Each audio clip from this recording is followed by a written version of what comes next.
윤 가리고 김웅이라는 말을 아십니까? 검찰 조직을 이용해 사적 보복을 위한 정치 공작을 행한 윤석열 게이트는 매일 새로운 사실이 드러나는데도 국민의힘 관련자들의 처참한 해명 수준으로 시민들의 조롱거리가 되고 있습니다. 어제 한 말을 오늘 바꾸고 아침에 한 해명이 저녁에 반박되고 있는 상황입니다. 해명을 기대한 윤석열과 김웅 기자회견에서 국민이 보고 들은 것은 고발장을 전달했을 수도 있고 조작 가능성일 수도 있다며 궁색한 말장난으로 일관하는 의원의 모습과 출처와 작성자가 없는 괴문서라며 국민 앞에 화를 내는 대선 후보의 모습뿐이었습니다. 진실이 규명되는 것이 두려우니 손준성에 대한 꼬리 자르기와 선배검사 김기춘의 초원복국집 사건을 떠올리게 하는 정치공작 프레임으로 대응하려는 장난질을 거듭하다 결국 당 지도부까지 나서 박지원 게이트를 운운하는 지경입니다. 압수수색을 방해하는 명백한 범죄 행위에 집단적으로 나선 제1야당 대표와 의원들의 모습은 진실을 가리기 위해서라면 어떠한 거짓과 불법도 마다하지 않겠다는 국민에 대한 노골적 협박인 것입니다. 윤석열 캠프 상황실장인 장제원 의원이 지난주 한 방송에서 윤석열이 진짜 고발이 필요했다면 가장 가까운 정점식 의원에게 전달해 고발하는 게 맞다고 목청을 높인 사실을 기억합니다. 당시 정점식 의원은 해당 문서를 본 적도 없다고 해명했었지만 고발장을 작성했다는 조상규 변호사가 정점식 의원에게 초안을 받아 편집해 넘겼다고 설명했고 그 역시 손준성 보낸 문서와 판박이 문서로 밝혀지자 뒤늦게 정점식 의원도 전달을 인정하는 거짓말의 향연이 계속된 바 있습니다. 이는 당시 김웅 의원을 포함해 복수의 루트로 고발 사주가 이루어졌을 가능성을 입증하는 것이며 전직 검사들이 그 당사자로 등장하고 있는 점을 볼 때 그 집단의 윤리의식과 진실을 대하는 태도를 그대로 드러내고 있습니다. 더 이상 거짓말하지 말고 정점식 의원은 해당 대리고발장의 접수 경로를 밝혀야 할 것이며 윤석열 후보의 모르쇠 행태로 더 이상 다른 사람의 거짓말이 양산되지 않기를 바랍니다. 지난 10일 제보자가 증거를 제출하며 공수처의 본격적인 수사가 시작되었고 윤석열, 손준성 등이 피의자로 입건되었습니다. 국민의힘 현역 의원 28명까지 투입된 공무집행 방해는 도무지 공당으로서 취할 태도가 아니었습니다. 자기 당 내부에서 벌인 일을 정치공작이라고 호통치는 후보도 한심하지만 당대표가 당과는 상관없는 일이라 발뺌하다 관련자들의 확인이 있었음에도 관련된 사실에 대한 진상규명은커녕 뭉개기로 일관하려는 것입니다. 본인들의 입맛대로 흘러가지 않는 상황 모두를 불법이니 공작이니 우기는 추태는 선거공작을 거듭했던 과거 국민의힘 전신 정당의 본질과 민낯이 지금도 전혀 바뀌지 않았다는 점을 그대로 드러내는 것이라 아니할 수 없습니다. 사법기관과 제보자에 대한 겁박과 모욕, 국민 우롱도 정도껏 해야 합니다.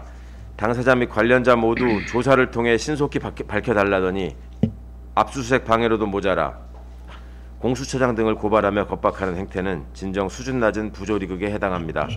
조국 장관 사건 수사 과정에서 보였던 저들의 패악에 비추어 도저히 용납할 수 없는 적반하장이자 민주주의와 법치주의를 훼손하는 위헌적 행태입니다. 그간의 행태에 비추어 기대하기 어렵지만 지금이라도 국민께 당장 사과하고 자성해야 마땅한 일입니다.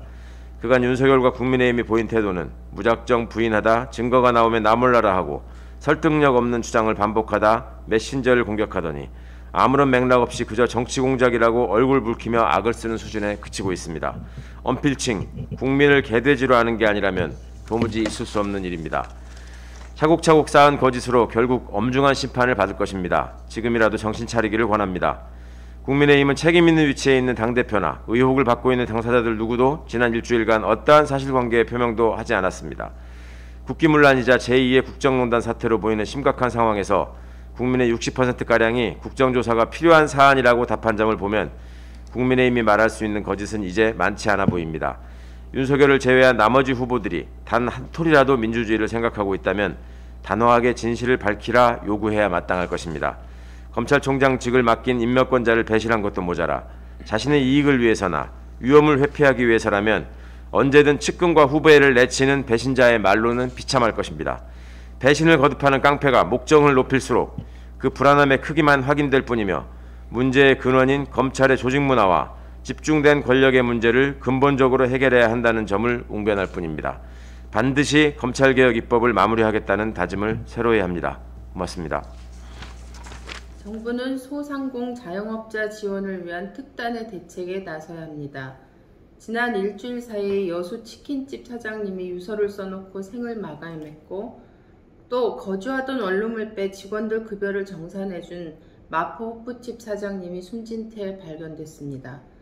이렇게 기사로도 나오지 않는 이들은 또 얼마나 될까요?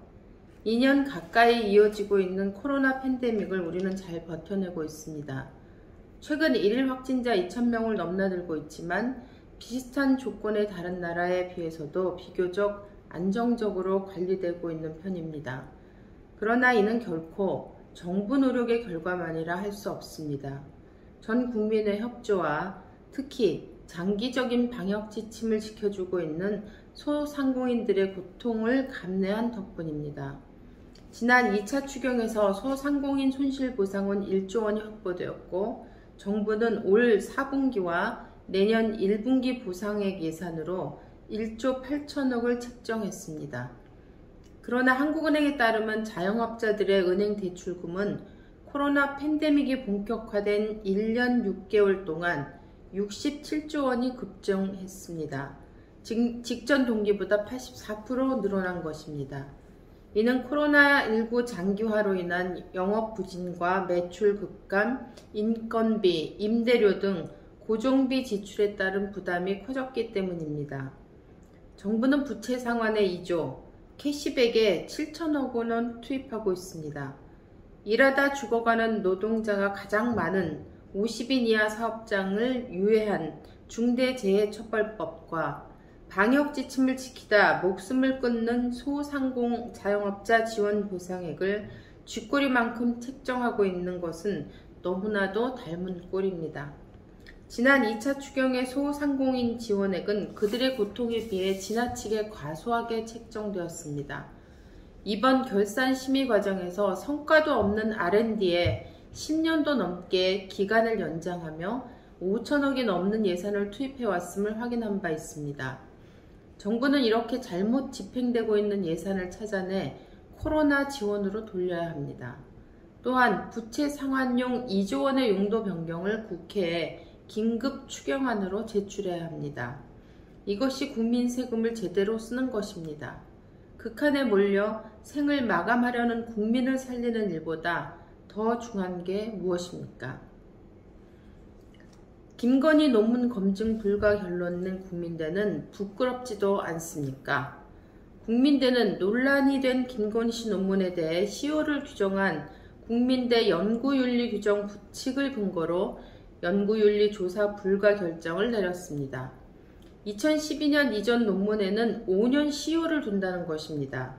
이는 연구윤리 시효를 없앤 2011년 개정된 연구윤리 확보를 위한 지침이라는 훈령에 위배되는 규정입니다. 김건희 씨는 부실 논문으로 취득한 박사 학위를 자신의 이력으로 당당하게 내걸고 심지어 2013년부터 3년간은 국민대 대학원에서 강의까지 했으며 박사 논문 심사자로 참여한 바도 있습니다. 국민대의 이번 결정으로 앞으로도 김건희 씨는 박사님 타이틀을 끝까지 유지할 수 있게 되었습니다. 학문과 연구윤리에 대한 대학의 책무 대신 김건희 씨 박사 학위를 지켜주기로 한 국민대는 국민의 쏟아지는 지탄을 감당해야 할 것입니다. 국민대 구성원들의 명예와 자존감 상실에 대해서도 책임을 져야 합니다. 국민대가 이 모든 걸 감내하겠다고 결연한 의지로 예비조사 결론을 내렸을지라도 국회는 국회의 일을 할 것입니다.